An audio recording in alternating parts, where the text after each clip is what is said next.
MCI Procedure 102, Restocking Trucks. In order to keep MCI profitable, we must always have a good idea of how much pigment and elixir we have on hand. To do this, we must keep the material in order so it can be counted or measured easily. In South Bend, this function is performed by the inventory manager, currently Marina Foster. Elixir and pigment should never be moved or removed from the lab except as described in these procedures. When a truck returns from a job, its crew is responsible for restoring equipment and supplies that are missing, damaged, or depleted. Before the truck leaves on its next job, the responsibility for restoring equipment and supplies rests with the crew assigned to that job. See Procedure 304. If a truck leaves without appropriate equipment or supplies, all members of both crews may be held responsible. That's the crew that brought the truck back in and didn't restock it, and that's also the crew that took the truck out without it having all the supplies that it needed. A. Concentrate. When one of the 5-gallon containers of concentrate on the truck is less than 3/4 full, the crew returning from a trip should put the depleted container in the designated area and take a full 5-gallon container from the area behind the 55-gallon drum. Number 1. The inventory manager is responsible for keeping 2 5-gallon containers full of concentrate behind the 55-gallon drum at all times. Number 2. No one is to touch a 55-gallon drum of concentrate in the lab in South Bend unless A.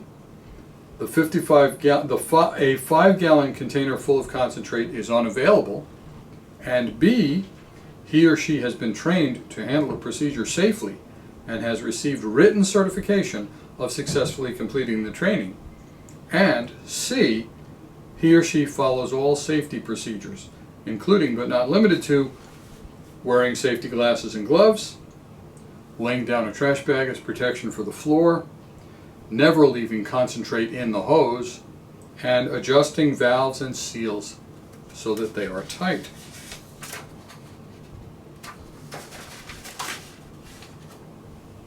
Adding pigment. When any container of pigment becomes less than 3/4 full, a crew member should put the container in the designated area and take a replacement container that is completely full from the raw pigment shelves. 1.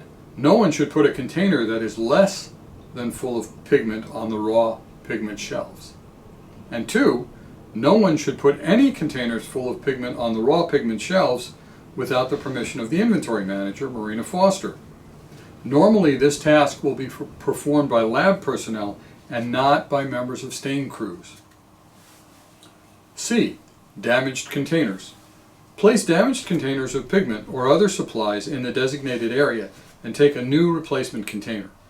Do this even for damaged containers that have been repaired with duct tape or otherwise.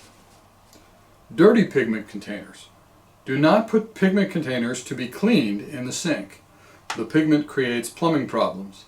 Put such containers in the area designated for containers that are no longer full.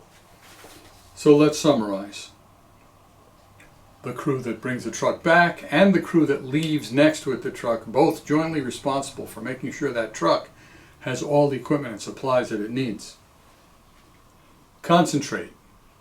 You take your concentrate and put it on the truck by removing the 5-gallon jugs, not by messing with the 55-gallon drum. Nobody messes with the 55-gallon drum unless they follow all the correct procedures and they've been certified to do it. The way you add pigment is you put the less than full pigment container in the designated area and then you take a full container. The way you deal with damaged containers is to put them in the designated area and take a new full container from the pigment shelves. And finally, dirty pigment containers do not go in the sink. And that is Restocking Trucks, Procedure 102.